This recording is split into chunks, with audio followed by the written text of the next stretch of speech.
नमस्कार विद्यार्थी मित्रांनो, एकाग्र अकॅडमीच्या यूट्यूब चॅनलमध्ये तुमचं सर्वांचं स्वागत आहे। लास्ट लेक्चरला आपण राज्यसेवा पूर्व परीक्षा 2021चं आपण PYQ ॲनालिसिस केलं होतं आणि आज आपण 2022चं PYQ ॲनालिसिस करणार। PYQ ॲनालिसिस का महत्त्वाचं आहे तर आयोगाचे सध्या क्वेश्चन काय व्हायला लागलेले आहेत, रिपीटेड व्हायला लागले, ही एक पहिली गोष्ट आहे। दुसरी अशी गोष्ट की तुम्हाला थीम कळतात, आयोग कोणत्या थीमवर जास्त फोकस करतो। जेव्हा तुम्ही मागील 5 वर्षांचा PYQचा जेव्हा तुम्ही अभ्यास कराल तेव्हा तुम्हाला एक दोन गोष्टी कॉमन समजतील। त्यामध्ये एक असते तुमची थीम्स, म्हणजे फॉर एक्झाम्पल नीती आयोग असेल, आपली SDG असेल म्हणजे शाश्वत विकास ध्येय म्हणतो आपण, MDG असतील, ओके, महागाई असेल, बँकिंग असेल, बजेट असेल, ओके, या गोष्टींवर आयोगाचे क्वेश्चन आता काय व्हायला लागलेले आहेत, रिपीट व्हायला लागलेले आहेत। अहवाल असतील, सो हे तुम्हाला कशावरून समजतं तर PYQ वरून समजतं आणि काही क्वेश्चन तर रिपीट होतात, ॲज इट इज रिपीट पाहायला सुद्धा मिळतात। सो PYQ जर येणारी एक्झाम 28 सप्टेंबरची एक्झाम जर तुम्हाला क्रॅक करायची असेल आणि त्यातल्या त्यात इकॉनॉमी हा चॅप्टर थोडासा कसा असतो, एक डिफिकल्ट साईडला जातो, तर त्या डिफिकल्ट क्वेश्चन्स तुम्हाला जर टॅकल करायचे असतील तर त्या क्वेश्चनचे तुम्हाला मागे विचारलेले क्वेश्चन्स कसे विचारलेत त्याची तुम्हाला ओळख करून घेणं गरजेचं आहे। तरच तुम्हाला येणाऱ्या 28 सप्टेंबरला इकॉनॉमीचा 15 क्वेश्चन कसे जातील हो, तुम्हाला इझी जातील। सो लक्षात घ्या, 2021, 22, 23, 24 आणि 2020चा सुद्धा तुम्ही PYQचा ॲनालिसिस केला तरी चालेल। 15 एक 75 क्वेश्चनचं तुमचं व्यवस्थित ॲनालिसिस होईल। त्या 75 क्वेश्चनची तुम्हाला थीम भेटून जातील आणि ज्या थीम्स तुम्हाला रिपीट दिसतील तर तुम्ही पकडून चालेल की हा थीम सुद्धा 2025मध्ये काय होऊ शकतात, रिपीट होण्याची शक्यता काय आहे, जास्त आहे। तर मग एक्सपेक्टेड तुम्हाला मी थीम सांगतो 28 सप्टेंबर 2025 जी आपली आता एक्झाम होणार आहे राज्यसेवेला। तुम्ही नंतर येऊन बघाच आपला हा व्हिडिओ, मी ज्या थीम तुम्हाला सांगणार की हा रिपीट होऊ शकतात। त्यातली पहिली थीम असेल तुमची सार्वजनिक वित्त, पब्लिक फायनान्स, महसुली जमा असेल, भांडवली खर्च असेल, महसुली खर्च असेल, भांडवली खर्च असेल, ओके, आपल्या बजेटचे प्रकार कसे आहेत ह्याच्यावर आयोग क्वेश्चन विचारेल। एक टॅक्सेशनवर आयोग क्वेश्चन विचारेल, GSTवर, प्रत्यक्ष कर काय असतात, अप्रत्यक्ष कर काय असतात ह्याच्यावर एक क्वेश्चन विचारू शकतो आयोग। व्यापार तोलावर क्वेश्चन विचारेल आयोग, आपण कोणाकडे जास्त आयात करतो, कोणत्या देशाला आपण जास्त निर्यात करतो, कोणत्या वस्तू आपण आयात करतो आणि कोणत्या वस्तू आपण निर्यात करतो याच्यावर क्वेश्चन विचारेल। RBI तर एक क्वेश्चन फिक्स आहे, चौथा टॉपिक RBI तुम्हाला काही क्वेश्चन विचारेल आयोग। CRR काय असतो, SLR काय असतो, रेपो रेट काय असतो, रिव्हर्स रेपो रेट काय असतो, ओके। महागाईवर एक क्वेश्चन आयोग विचारेल, महागाई कमी करण्याची उपाय काय आहेत, महागाई वाढण्याची कारणं काय आहेत, म्हणतो ना डिमांड पूल, ओके, कॉस्ट पूल, अशी दोन महत्त्वाची काय आहेत, कारण आहेत। मग कशा पद्धतीने ते RBI पॉलिसी राबवून काय करतं, महागाई कंट्रोल करतं। तर तुम्हाला तिथे कन्सेप्च्युअल क्वेश्चन विचारू शकतो। राष्ट्रीय उत्पन्नावर एक फिक्स क्वेश्चन असतो आयोगाचा, GDP GNP काय असतो, घसारा काय असतो, ओके, मार्केट प्राइस काय असते, मार्केट कॉस्ट काय असते, GDP डिप्लेटर काय आहे, ओके, नॉमिनल GDP काय असतो, ओके, आणि रिअल GDP काय असतो, वास्तव GDP। नंतर PPP, पर्चेसिंग पॉवर पॅरिटी, ही कन्सेप्ट तुमची क्लिअर असली पाहिजे की आपल्या रुपयाची खरेदी क्षमता इतर डॉलरच्या तुलनेत, म्हणजे डॉलरच्या तुलनेत किती आहे, त्याच्यावर तुमची पर्चेसिंग पॉवर पॅरिटी, म्हणजे आपला त्या भारतात इथे तिसरा क्रमांक लागतो, लक्षात ठेवा, ओके। पहिला आहे चायना, 2 नंबर आहे USA, तिसरा आहे चायना। सो ह्या अशा महत्त्वाची थीम। आणि एक राहिले आपलं पंचवार्षिक योजना आपल्या 12 पंचवार्षिक योजना आहे, त्याच्यावर एक क्वेश्चन विचारू शकतो। किंवा नीती आयोग आणि प्लॅनिंग कमिशन काय डिफरन्स आहे। दारिद्र्यावर क्वेश्चन विचारेल आयोग, महत्त्वाचे आपले 5 गट आहेत, धनंजय गाडगील आहे, YK अलग आहे, दांडेकर आहे, लकडावाला आहे, तेंडुलकर आणि रंगराजन, यांचा अभ्यास तुम्हाला कन्फर्म करता आलाच पाहिजे, याच्यावर क्वेश्चन आयोग विचारतो, ओके। हे महत्त्वाचे झाले चॅप्टर्स, ओके, येणाऱ्या 28 सप्टेंबर 2025 साठी लिहून ठेवा, ओके। पुढे बघूया आपण 1 बाय 1 क्वेश्चन आपण ॲनालिसिस करूया। पहिला क्वेश्चन काय विचारलाय, भारतातील भाववाढ आला, महागाईवर क्वेश्चन, आपण ह्याला काय करूया, सर्कल करूया, का तर आपण थीम पकडतोय। आयोग कशावर क्वेश्चन विचारतोय, एरिया ऑफ क्वेश्चन आयोगाचा काय आहे, तर आयोगाचा एक महत्त्वाचा आहे एरिया, तो म्हणजे महागाई, इन्फ्लेशन, याच्यावर आयोगाचा क्वेश्चन असतोच, ओके। पुरवठा म्हणजे तो कसाही असेल क्वेश्चन, सप्लाय म्हटलंय, बाजूच्या घटकांचे प्राबल्य असल्याने खालील दीर्घकालीन धोरण उपयुक्त ठरू शकतं। म्हणजे काय विचारलं या क्वेश्चन मध्ये, कोणती धोरणं महत्वाची आहेत, दीर्घकालीन धोरण महत्वाचं आहे, ओके। भाववाढीत पुरवठा बाजूच्या घटकांचे प्राबल्य असल्याने खालील दीर्घकालीन धोरण उपयुक्त ठरू शकते भाववाढ कमी करण्यासाठी, ओके। बदलती उत्पादन रचना आहे, ओके, नियोजित आयात धोरण असलं पाहिजे, नियोजित असलं पाहिजे. बघा नियोजित म्हणजे मग तुम्हाला समजा इथे जर तुमचं नियोजित आयात धोरण नसेल तर आपण ज्या परदेशातून वस्तू आपण मागवतो त्याच्या किमती काय होऊ शकतात, वाढू शकतात. आणि त्या जर किमती वाढल्या तर भारतात काय होऊ शकते, महागाई वाढू शकते. तर आपल्याला हे कारण असलंच पाहिजे, म्हणजे उपाय हे धोरण असलंच पाहिजे, नियोजित असलंच पाहिजे. सो बी मला ऑप्शन मध्ये पाहिजे. बी मला ऑप्शन मध्ये पाहिजे असेल तुमचा हा ऑप्शन जातोय. वाहतुकीवर भर दिला पाहिजे. ओके, वाहतूक चांगली असेल आपल्याला महागाई कंट्रोल करता येते. ओके, म्हणजे फॉर एक्झाम्पल मी एखाद्या जर काय घेतलंय, कांद्याचं उत्पादन घेतलं पण वाहतूकच माझ्याकडे नाहीये तर सप्लाय होणार नाहीये, सप्लाय होणार नाही. ओके, आणि सप्लाय नाही तर तो डिमांड मार्केटमध्ये वस्तूची काय होणार आहे, कमतरता निर्माण होणार आहे. कमतरता निर्माण झाली की त्या वस्तूची किंमत काय होणार आहे, वाढणार आहे. सो वाहतुकीवर सुद्धा काय दिला पाहिजे, भर दिला पाहिजे दीर्घकालीन. सो हे मला सी पण ऑप्शन मध्ये पाहिजे. सी पण मला जर ऑप्शन मध्ये पाहिजे असेल तर माझा पहिला ऑप्शन पण काय होतो, इलिमिनेट होतो. ओके, मला बी पाहिजे, सी पाहिजे. आता आपण तिसरं एक बघूया. नाशवंत वस्तूसाठी माझ्याकडे साठवण सुविधा असली पाहिजे. मी फॉर एक्झाम्पल आपण मासे घेऊया. ओके, मग ही नाशवंत वस्तू आहे, ही जर मला काय करायची आहे, ट्रॅव्हल मला जर पुढे सस्टेन करायचे असेल तर माझ्याकडे काय असले, कोल्ड स्टोरेज असलं पाहिजे. मग ह्यांच्यासाठी पण तुमच्याकडे साठवण सुविधा असली पाहिजे. सो मला डी पण काय असलं पाहिजे, ऑप्शन मध्ये असलं पाहिजे. कॉमन सेन्स जर वापरलं आपण तर मला समजतं की मला कोणकोणत्या धोरणावर भर केला पाहिजे. तर नियोजित आयात धोरण असलं पाहिजे, नाही तर किमती वाढू शकतात. वाहतुकीवर भर असेल, वाहतूक जर तुमची नियंत्रित नसेल, वाहतूक जर नसेल तुमच्याकडे तर वस्तूंच्या किमती वाढू शकतात. फॉर एक्झाम्पल कांदा. ओके, आणि नाशवंत वस्तूसाठी तुमच्याकडे काय असली पाहिजे, साठवण सुविधा असलीच पाहिजे. अदरवाईज ती वस्तू काय होऊ शकते, नाश पावू शकते. आणि ती जर वस्तू नाश पावली तर त्या वस्तूची किंमत काय होऊ शकते, वाढ म्हणजे महागाई होऊ शकते. तर तुमच्याकडे बी सी डी हा एक ऑप्शन मध्ये, तर बी सी दिलाय पण डी पण मला पाहिजे. तर वरील सर्व मला बरोबर असलंच पाहिजे. बदलती उत्पादन रचना तुमच्याकडे असली पाहिजे, मला अपडेट राहता आलं पाहिजे. ओके, सो ह्याचे उत्तर काय येणार आहे, वरील सर्व. एक जनरल सेन्स, कॉमन सेन्सचा आपण जर उपयोग केला, लक्षात ठेवा प्रत्येक क्वेश्चन मध्ये तुमचं नॉलेज कामाला येत नाही. तुमच्याकडे काय असलं पाहिजे, तुमच्याकडे कॉमन सेन्स असला पाहिजे. ओके, लक्षात ठेवा. पुढच्या क्वेश्चनकडे जाऊया. हा क्वेश्चन तुम्हाला समजला असेल. पुढचा क्वेश्चन आहे, जीवनाचा भौतिक गुणवत्ता निर्देशांक PQLI मोजताना कोणता घटक विचारात घेतला जात नाही. पहिल्यांदा ह्याला सर्कल करून घ्यायचं. मुलं पूर्ण क्वेश्चन वाचत नाही, इथपर्यंत येतात आणि बघून जातात की चला मग क्वेश्चन चुकण्याची शक्यता काय असते, जास्त असते. सो जात नाही पाहिजे त्याला मी काय केलंय, अंडरलाईन करून घेतलेलं आहे. तर आपल्याला हा जरी निर्देशांक जर तुम्हाला माहिती असेल, ओके, गुणवत्ता मोजण्यासाठी, तर अपेक्षित आयुर्मान किती आहे हे लागतंच. तुम्ही कुठलाही पुस्तक वाचा, कोलंबे वाचा किंवा देसले वाचा, तुम्हाला उत्तर पाहायला भेटेल. ओके, बालमृत्यू, आरोग्यावर सुद्धा भर दिलेला आहे आपण. ओके, आरोग्यावर सुद्धा भर दिलेला आहे. नंतर म्हणजे हा PQ कशासाठी आहे, तुमच्या मूलभूत गरजा. PQLI कशासाठी, तुमच्या मूलभूत गरजा कंप्लीट होतात का, त्या संदर्भात काय करतो, तो काउंट केला जातो. साक्षरता पण महत्वाची आहे. आपली आता सध्या मूलभूत गरजा बनलेल्या आहे, अन्न, वस्त्र, निवारा, आरोग्य आणि शिक्षण.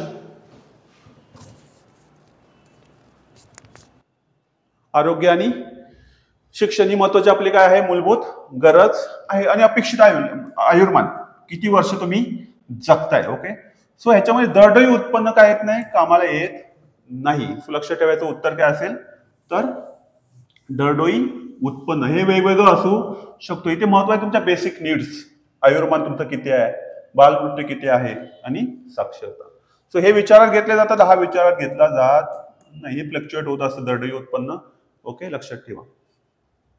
काही जर जास्त असू शकतं, काही ठिकाणी कमी असू शकतं. आपण दरडोई उत्पन्न कसं काढतो जातं, तर पर कॅपिटा इन्कम म्हणतात त्याला. आपण कसं काढतो, टोटल राष्ट्रीय उत्पन्न भागिले आपलं टोटल पॉप्युलेशन, अशानुसार आपण दरडोई उत्पन्न काढलं जातं. याच्यामध्ये गरीब आणि श्रीमंत असं काही नसतं, लक्षात घ्या. इथे इक्वॅलिटी आपल्याला दिसत नाही, म्हणून हा विचारात घेतला जात नाही दरडोई उत्पन्न. सो तीन आहेत, हे तीनच त्याचे आहे म्हणतात ना, इंडिकेटर्स आहेत, अपेक्षित आयुर्मान, बालमृत्यू आणि साक्षरता. पुढे जाऊन असाही क्वेश्चन येऊ शकतो की PQLI चे इंडिकेटर्स कोणते आहेत, तर अपेक्षित आयुर्मान, बालमृत्यू आणि साक्षरता. पुढचाही TP जे आहे एक महत्वाचा क्वेश्चन आहे बघा, दारिद्र्याविषयी. परत थीम पकडूया आपण. इथे थीम आहे दारिद्र्य, आणि दारिद्र्य हा चॅप्टर आपल्यासाठी काय असला पाहिजे, महत्वाचा असलाच पाहिजे. मागाची एक थीम पकडली होती आपण, महागाई. ओके, आणि आता पकडतोय आपण थीम दारिद्र्य. TPG, TPG जर फुल फॉर्म इथे विचारलं तर टोटल पॉवर्टी गॅप. बघून घ्यायचं, टोटल पॉवर्टी गॅप, एकूण दारिद्र्य दरी. खालीलपैकी कोणते विधान योग्य आहे? मग योग्य नाही विचारले ते योग्य आहे विचारले. पहिल्यांदा ते आपण सर्कल करून घेऊया. काय म्हटलं स्टेटमेंट वाचूया आपण. केअरफुली स्टेटमेंट वाचायची पहिल्यांदा, घाई करायची नाही क्वेश्चन मध्ये. दारिद्र्य रेषेखाली प्रत्येकाला, ओके, पाहिजे तर इथे तुम्ही घेऊ शकता, थोडंसं वाटतं की डाऊट, पण प्रत्येकाला योग्य विचारले, म्हणजे बाकी 3 याच्यामध्ये चुकीचीच असणार आहेत. ओके, योग्य 1 असणार आहे. प्रत्येकाला त्या रेषेच्या वर आणण्यासाठी आवश्यक असलेले एकूण उत्पन्नाचे टीपीजी काय करतं? ओके, हे केलं तर टीपीजी करते.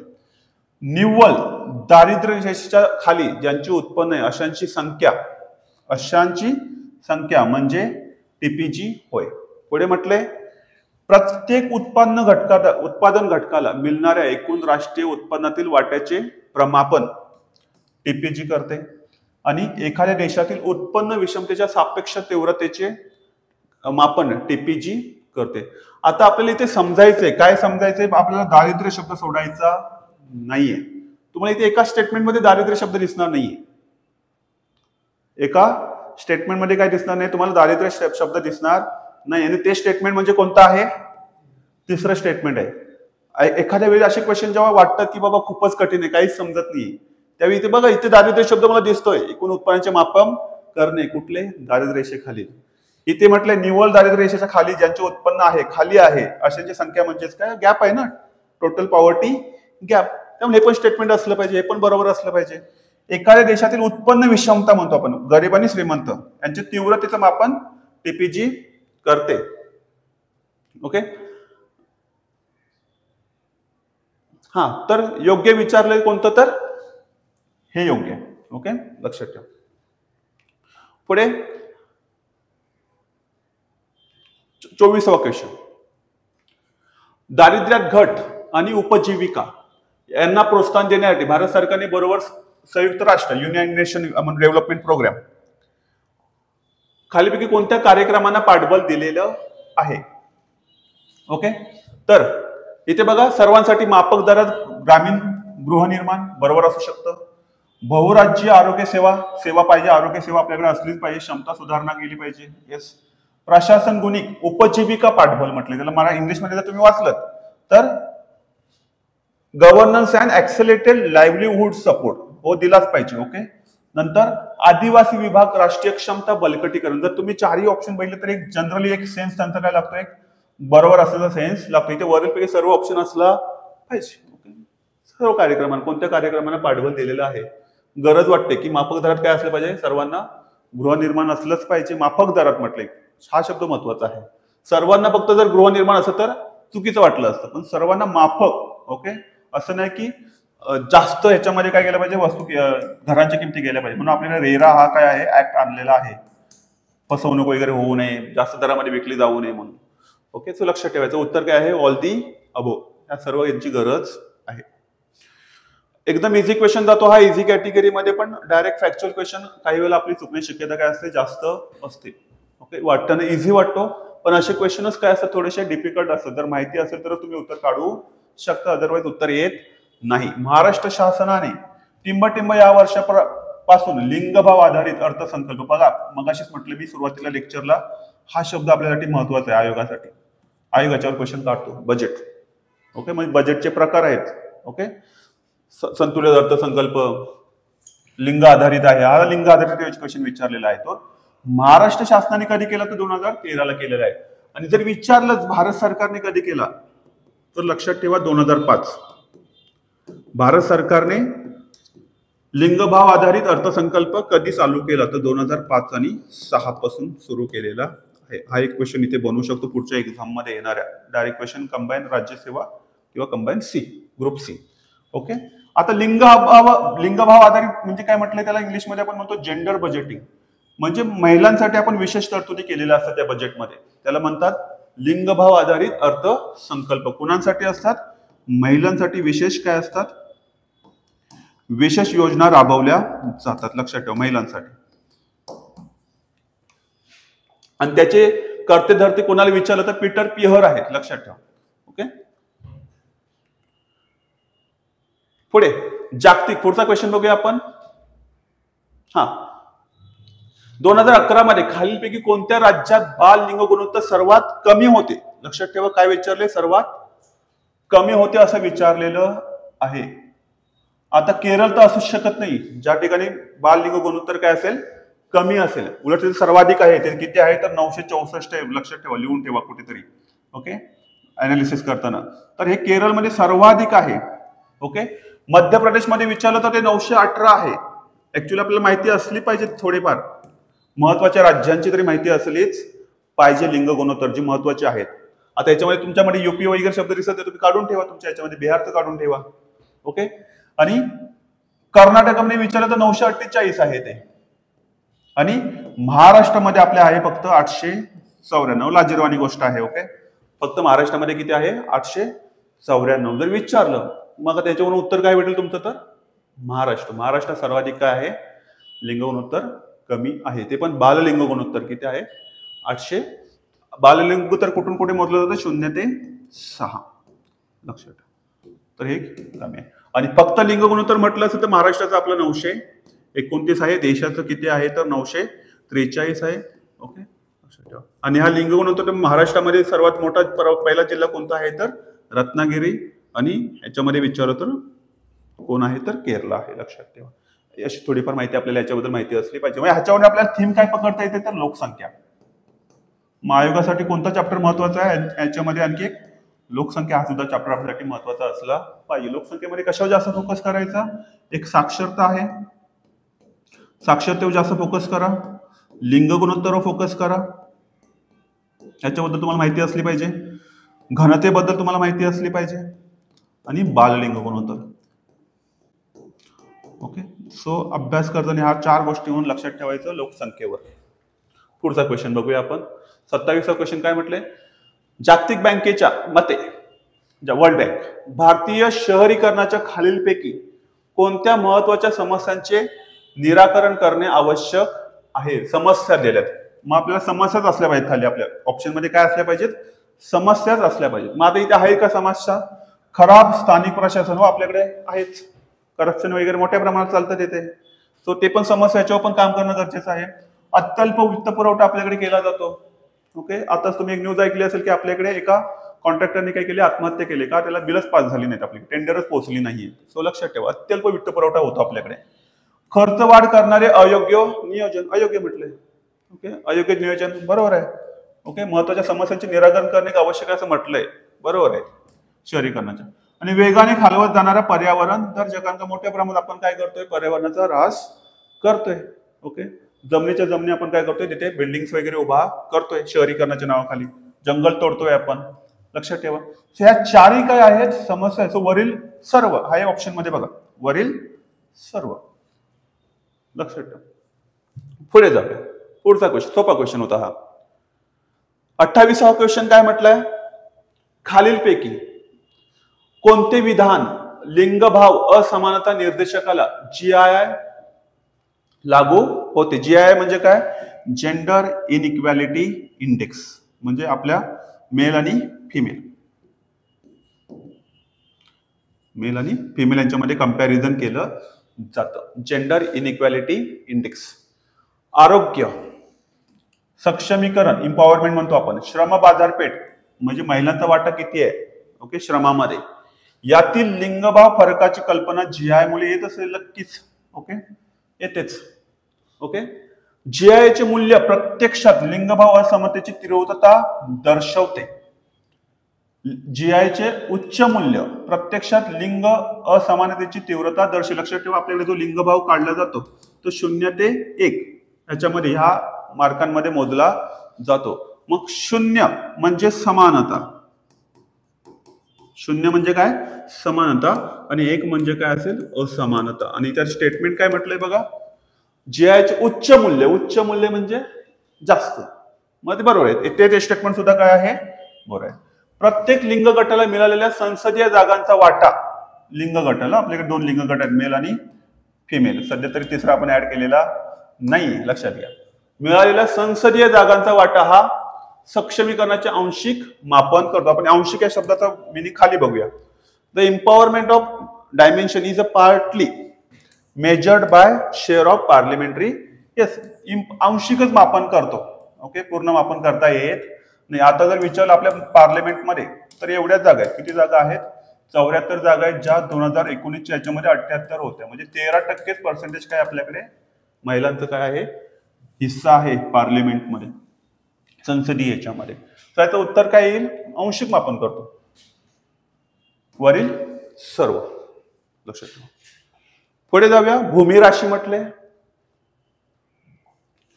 भूमिराशी आंतरजाल. ही भूमिराशी आंतरजाल शब्दाचं तुम्हाला माहिती नसेल तर म्हटले तेव्हा which of the following statement applicable to the web based utility Bhoomi Rashi. प्रणालीविषयी खालीलपैकी कोणती विधाने लागू आहेत? लागू आहेत म्हणजे समजून जायचं योग्य आहेत असं विचारलेलं आहेत. लागू आहेत या शब्दाचा अर्थ होतो. आता काही ना वाटेल की हा ही तारीख काय असू शकते, चुकीची असू शकते, पण प्रत्येक वेळी आयोगाच्या तारखा चुकीच्या नसतात. याच्यासाठी तुमचा अभ्यास चांगला असणं महत्वाचं आहे. आता इथे तुम्ही गेस करू शकत नाही की चुकीचं असेल की बरोबर असेल. प्रत्येक वेळी गोष्ट ही चुकीची नसते, इयर्स वगैरे चुकीची नसतात. आता 1 एप्रिल दिले. ओके, आपल्याकडे बऱ्यापैकी आपलं वार्षिक वर्ष 1 एप्रिल पासूनच काय होतं, सुरू होतं. ही जर तारीख इथे 28 मार्च वगैरे असती तर हे चुकीचं असतं, कारण की ह्या काळामध्ये आपण कधी योजना राबवत नाही. लक्षात घ्या, फेब्रुवारी आणि मार्च, कारण की आपला तो बजेटचा काय असतो, एक पिरियड असतो. सो लक्षात ठेवा. सो मार्च वगैरे असं एक चुकीची तारीख वाटली, पण 1 एप्रिल नवीन वर्षालाच काय झालेली आहे, सुरुवात झालेली, आणि समजू शकतो की ही योजना लागू झाली. एक कॉमन सेन्स, जर माहिती नसेल तर आपण हे करू शकतो. तर हे स्टेटमेंट कसं आहे, बरोबर आहे. कशासाठी म्हटलंय? रस्ते आणि वाहतूक महामार्ग मंत्रालयाने ही प्रणाली सुरू केली आहे. वाटतं हे स्टेटमेंट बरोबर वाटतं, पण याच्यामध्ये आपल्याकडे भूमी संपादन मंत्रालय सुद्धा असतं याच्यामध्ये, ते सुद्धा याच्यामध्ये इन्व्हॉल्व आहे. फक्त रस्ते वाहतूक नाहीये, भूमी राशी विचारलंय. सो हे स्टेटमेंट जरी सुरुवातीला बरोबर असेल पण ते चुकीचं आहे. भूसंपादनाची पूर्ण प्रक्रिया संपूर्णपणे अंकीय आणि यांत्रिकृत व्हावी म्हणून ही प्रक्रिया सुरू करण्यात आलेली आहे. यांत्रिकीत. ओके, डिजिटल म्हणतो आपण, तर थोडक्यात काय म्हणू आपण त्यांना, डिजिटल हा शब्द वापरू, डिजिटलाइज करायचंय, लक्षात घ्या. सो त्यासाठी सो ए आणि सी बघा इथे तिसरा ऑप्शन आहे. इथे काय चुकवलंय आयोगाने? मंत्रालय चुकवलंय. फक्त हे एकच मंत्रालय नाहीये, NHAI नाहीये. ओके, भूमी संबंध सुद्धा असणार मंत्रालय याच्यामध्ये येतं. पुढचा क्वेश्चन जाऊया आपण. बघा, एसडीजी फिक्स क्वेश्चन असतो आयोगाचा. एसडीजी आणि एमडीजी आपले आहेत 2000. आपण एमडीजी म्हणजे म्हणतात मिलेनियम डेव्हलपमेंट गोल्स, MDG, जी आपण 2000 साली स्वीकारली होती, लक्षात घ्या. आणि एसडीजी सस्टेनेबल डेव्हलपमेंट गोल. काय क्वेश्चन विचारले बघा याच्यावर? ही 17 आहेत एकूण, ही टोटल 17 आहेत, आणि ही किती आहेत तर 8 आहेत. जून 2014 मध्ये ही परिषद ब्राझीलमध्ये पार पडली. आता इथे इयर चुकीचं दिलं आयोगाने. जून 2014 नसून तर किती आहे ते 2012 रिओ दी जानेरोला ही काय परिषद पार पडली होती. कारण का आपली अर्थ समिट पहिल्यांदा पार पडली होती 1992 ला, आणि बरोबर 20 वर्षांनी आपण ब्राझीलमध्ये काय भरवली होती, ही जून मध्ये ब्राझीलमध्ये ही रिओ 20 याचा अर्थ काय होतं, 20 वर्ष. तर ती कुठे भरली होती? 1992 ला पहिली झाली होती, 2012 बघा इयर इथे चुकवलेलं आहे योगाने. सो ए स्टेटमेंट तुमचं काय आहे, चुकीचं आहे. पण तुम्हाला योग्य याच्यामध्ये काय करायचंय, ओळखायचं आहे. म्हणजे 3 कुठले तरी स्टेटमेंट काय आहेत, चुकीचे आहेत. ओके, वाचूया पुढे. या परिषदेत जगासमोर सहस्त्र विकास ध्येय मांडण्यात आलेली आहेत. तर सहस्त्र विकास ध्येय मगाशीच म्हटलं मी तुम्हाला, कधी मांडण्यात आलेली आहेत, 2000 मांडण्यात आलेली. सो इथे प्रश्नच येत नाही त्याचा. सो हे पण स्टेटमेंट काय होतं, चुकीचं होतं. आपल्याला चुकीचं विचारतंय, आपल्या बरोबर शोधायचंय. हरित अर्थव्यवस्था धोरणाविषयी मार्गदर्शक तत्वे या परिषदेत स्वीकारण्यात आलेली आहेत. एक बरोबर वाटतं, एक सेन्स लागतो चांगला, आपण पकडून जाऊया, हे बरोबर असू शकतं. हरित अर्थव्यवस्था, ग्रीन इकॉनॉमी आपण त्याला शब्द वापरतो. ग्रीन इकॉनॉमी हा शब्द आपण याच्यासाठी वापरतो. या परिषदेत संयुक्त राष्ट्र पर्यावरण कार्यक्रमाचे सर्व अधिकार काढून घेण्यात आले. एकदम हे स्टेटमेंट काय वाटतं, चुकीचं वाटतं. काढून घेण्यात नाही आले तर त्याला अजून बलकटी दिली. कुणाला? एन्व्हायरमेंट, UNEP म्हणतो आपण त्याला, United Nation Environment Programme, United Nation UN Environment Programme. त्याला आपण अधिक काय दिले, अधिकार दिले, नाही की त्याचे अधिकार आपण काढून घेतले. त्यामुळे हे पण स्टेटमेंट काय आहे, चुकीचं आहे. सो हे स्टेटमेंट कुठलं बरोबर आहे, हरित अर्थव्यवस्था. इझी कॅटेगरी, मीडियम कॅटेगरी म्हणू शकतो हा क्वेश्चन जातो. नीती आयोगाचा क्वेश्चन आहे बघा. नीती आयोगाचं आता चिरंतन म्हटलंय शब्द, चिरंतन. Okay, goal wise performance of India by NITI Aayog, SDG index report. अहवालाप्रमाणे 2020-21 भारताची उद्दिष्टनिहाय कामगिरी अशी दर्शवते. आता खूप सारे आकडे इथे तुम्हाला दिसतात. ओके, काहींचं म्हणणं असेल की हा आकडे दिसतात म्हणजे याच्यातला कुठला दुसरा एखादा दुसरा आकडा काय असू शकतो, चुकीचा असू शकतो, पण व्यवस्थित वाचलं तुम्ही तर तुम्हाला इथे समजेल. बघा एक ट्रेंड, भारताचा निर्देशांक 2020 आणि 21 ला किती होता, 66 पर्यंत सुधारलेला आहे. आणि तोच त्याच्या मागे थोडासा 19 ला किती होता, 60 वर होता. बघा मागे आहे.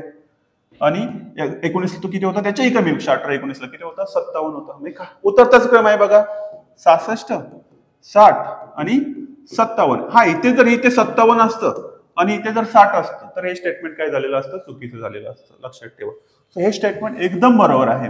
ओके, बघा वाढ होत गेलेली आहे. 57 झालेलं आहे, 60 झाले, नंतर किती झालेले आहे, 66 झालेले. आता तर इथे 71 आहे. लक्षात घ्या 2023-24 साठी, 2023 ESD साठी बेसल, ESD sustainable development goals.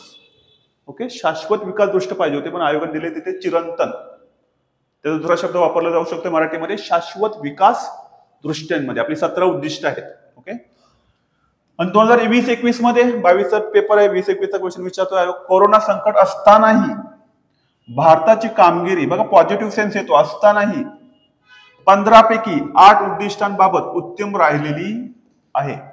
Okay, जरी हा क्वेश्चन तुम्हाला अननोन असेल किंवा वाचला नसेल तरी तुम्ही इथे पॉझिटिव्ह सेन्सने घेऊ शकता की राहिली आहे असतानाही.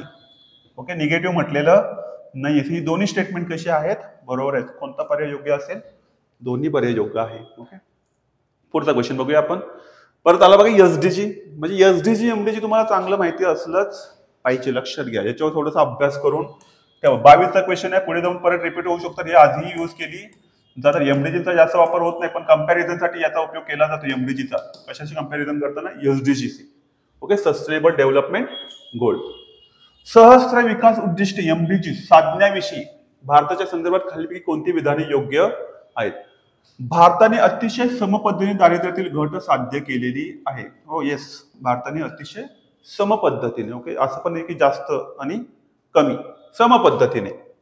2015च्या अंतिम रेषेनंतर भूगोलिक रोखण्याचे उद्दिष्ट भारताने योजने बर हुकूम. आता इथे शब्द बघा थोडासा अननोन वाटतो मराठीमध्ये, मग तो खाली वाचायचा, थोडासा इंग्लिशमध्ये जाऊन काय करायचा, वाचायचा. काय म्हटलंय दुसऱ्या याच्यामध्ये, इंडिया वॉज ऑन ट्रॅक. बरं हुकूम म्हणजे त्याचा इंग्लिशमध्ये वर्ड काय आहे, on track. India was on track to achieve the hunger target after the 2015 date. On the track होतो असं सांगते हे स्टेटमेंट. हे स्टेटमेंट सुद्धा बरोबर आहे. इथे मराठी समजत नाही त्यामुळे दोन्ही म्हणतात ना क्वेश्चन वाचन लक्षात घ्या, दोन्ही लँग्वेज मध्ये वाचून घ्यायची. आता इथे समजत नाही म्हणून इथे वाचलं आपल्याला समजतं की ऑन द ट्रॅक आहोत आपण. महिला सक्षमीकरण अजूनही महत्वाचे काय आहे, आव्हान आहे. कारण का आजही महिलांकडे आपल्या सक्षमीकरण गरजेचं आहे. महिलांचं तेवढं आपल्याला प्रतिनिधित्व दिसत नाही. मगाशी उदाहरण सांगितले 74 महिलाच आहेत फक्त संसदेमध्ये. त्याचा अर्थ तिथे एम्पॉवरमेंट झालेली नाही, म्हणून आपल्याला 33% आरक्षण द्यावं लागलेलं आहे. 2029 पासून 106वी घटना दुरुस्ती. येणाऱ्या एक्झाम मध्ये याच्यावर क्वेश्चन पाहायला भेटू शकतो. तर तिन्ही स्टेटमेंट कशी आहेत, बरोबर आहेत. इथे तुम्हाला काय महत्वाचं आहे, तुम्हाला कॉमन सेन्स महत्वाचं आहे. लक्षात घ्या, प्रत्येक ठिकाणी तुमचं नॉलेज उपयोगी येणार नाही. सो अभ्यास करताना ह्याच्याकडे पण थोडंसं फोकस करा, कॉमन सेन्स. म्हणजे मी नेहमी मुलांना सांगतो की तुमच्याकडे 4 गोष्टी असल्या पाहिजेत अभ्यासाला जाताना, परीक्षेला जाताना. 4C. कॉन्फिडन्स तुमच्याकडे असला पाहिजे, पहिली गोष्ट. कामनेस असला पाहिजे. कॉन्सन्ट्रेशन महत्वाचं असलं पाहिजे पेपरमध्ये. आणि एक शेवटचं आहे कॉमन सेन्स. या 4 गोष्टी पेपरला जेव्हा तुम्ही 1 तास बसता किंवा 2 तास बसणार आहे, ह्या 4 गोष्टीचा सोबत ठेवायच्या. कॉन्फिडन्स, कामनेस ठेवायचा सोबत, कॉन्सन्ट्रेशन ठेवायचं आणि एक कॉमन सेन्स ठेवायचं. पुढचा 33वा क्वेश्चन बघूया आपण. महिला उद्योजकांना पाठिंबा देण्यासाठी महिला आणि बाल विकास मंत्रालयाने सुरू केलेल्या ऑनलाईन प्लॅटफॉर्मचे नाव सांगा. जर करंट अफेअर्सचा तेव्हा कोणी अभ्यास चांगला केला असेल त्याचं उत्तर एकच आहे, कोणतं, महिला E8. ओके, महिला संदर्भात आहे. डिजिटल भारत फक्त काही महिलांसाठी नाहीये, तो प्रत्येक संपूर्ण देशासाठी आहे. एक थांबा कुणासाठी होता, की ज्याच्यावर अत्याचार झाले, ज्या महिलांना काय झालेलं आहे, अत्याचार. इथे म्हटले उद्योजक, म्हटले काय म्हटलेलं आहे, उद्योजक. सो एक थांबा केंद्र काय होतं, वन स्टॉप सेंटर. हे कुणासाठी होतं, तर अत्याचार झालेल्या महिलांसाठी होतं. ओके, आणि स्वआधार म्हणजे काय होतं, ज्या महिलांना आधार वगैरे नाहीये. ओके, थोड्या आपण तो ज्यांचा पती वगैरे काय झाले, डेथ झालेली विधवा महिलांसाठी वगैरे काय होतं, ही योजना होती, पण उद्योजकांसाठी कोणती आहे? महिला अट. उत्तर समजलं असेल. 34वा क्वेश्चन आहे. येस, एकदम सोपा क्वेश्चन होता हा. NCST, ओके, ही घटनात्मक आहे. येस, त्याला त्याचा आर्टिकल आहे 338A, बिकॉज 338 मध्ये आपण NCSC लिहून ठेवलेला आहे. यांना आपण घटनात्मक दर्जा दिले. आणि 338B मध्ये येणाऱ्या एक्झाम मध्ये क्वेश्चन विचारला तर तुम्हाला माहिती असलं NCBC साठी दिलंय. Okay, national commission for backward classes. तर 2004 मध्ये अस्तित्वात आली का? तर येस, ती 2004 मध्ये अस्तित्वात आलेली आहे. कुठलाही तुम्ही पेपर घ्या, कुठल्याही नोट्स घ्या, तुम्हाला याच्यामध्ये हा 2004 पाहायला भेटेल. अनुसूचित जमातीच्या हक्क आणि संरक्षणाच्या वंचनेविरुद्ध विशिष्ट तक्रारींची चौकशी करणे हे आयोगाचे कार्य असेल. येस. आदिवासी विभाग समाजाचा साक्षरता दर सुधारण्यासाठी हा आयोग काम करतो. येस, काम करतो. आदिवासींवर फोकस असतो. आदिवासी महिलांचे सक्षमी सुलभ करणे हे आयोगाचे कर्तव्य आहे. बघा, सर्व पॉझिटिव्ह मध्ये आहेत वाक्य, निगेटिव्ह मध्ये मला कोणतं स्टेटमेंट दिसत नाही. त्यामुळे याचे वरील सर्व उत्तर असलंच पाहिजे. आणि शेवटचा क्वेश्चन आहे, खालीपैकी कोणता स्वयंसेवी संस्था ह्या 2007च्या स्वयंसेवी क्षेत्र, आता स्वयंसेवी म्हटलं की तुम्हाला समजलं पाहिजे, इंग्लिशमध्ये वाचा तुम्ही, national policy on voluntary sector covers which of the following voluntary organisation. Voluntary म्हटलंय धोरणाच्या अखत्यारीखाली येतात, तर औपचारिक आणि अनौपचारिक गट, फॉर्मल आणि इनफॉर्मल गट हा पण सुद्धा येतो. समाजाधारित संस्था म्हटलंय, ओके, समाज गटाधारित कम्युनिटी बेस्ड ऑर्गनायझेशन आपल्याकडे काही असतात. धर्मादाय संस्था असतात आपल्याकडे. म्हणजे सर्व संस्थांचा समावेश इथे केलेला आहे. हा कशासाठी काय आणला होता हा पॉलिसी? तर आपल्याकडे ज्या काही संस्था आहेत, सेल्फ हेल्प ग्रुप वगैरे आपण म्हणतो, आपण त्यांना दिशा देणं आणि त्यांना बळकटी देणे यासाठी आपण ही पॉलिसी आणलेली होती. मग त्यामध्ये सर्व ज्या काही संस्था आहेत, फक्त त्या अँटी नॅशनल नसाव्यात. त्या संस्था कशा नसाव्यात? काही धर्मदाय संस्था असतात ज्या चांगलं काम करत असतात, ओके, सोसायटीसाठी काय करत असतात, चांगले काम करत असतात. तर त्या संस्थांना सुद्धा काय देणं आहे, एक संरक्षण देणं किंवा दिशा देणं गरजेचं आहे. फक्त अँटी नॅशनल नसाव्या. सो यामध्ये सर्व संस्था येतात, वरीलपैकी सर्व. तर तुम्हाला ह्या दोन गोष्टी तुम्हाला समजल्या असेल. बघा, वरीलपैकी सर्व तुम्हाला भरपूर ठिकाणी पाहायला भेटलेलं आहे आणि बऱ्यापैकी तीच उत्तर आहेत. सो तुमच्याकडे थोडंसं काय असलं पाहिजे, कॉमन सेन्स असला पाहिजे आणि एक ब्रॉड माइंड असलं होते, संकुचित माइंड नसावं, एक ब्रॉड माइंड असलं पाहिजे उत्तर सोडवताना. का? तर इकॉनॉमीचे क्वेश्चन असे ऑल दी अबोव बऱ्यापैकी ऑप्शन मध्ये सेटअप केलेलं असतं. अशा वेळी सर्व ऑप्शन आपण व्यवस्थित वाचून त्याच्यावर विचार केला पाहिजे की हा, ही ब्रॉड पर्स्पेक्टिव्हने आपण त्याच्यावर विचार केला पाहिजे. ओके, हा होता आपला 2022ची अनालिसिस. पुढच्या लेक्चरला आपण 2023चं अनालिसिस करणार आहोत. धन्यवाद.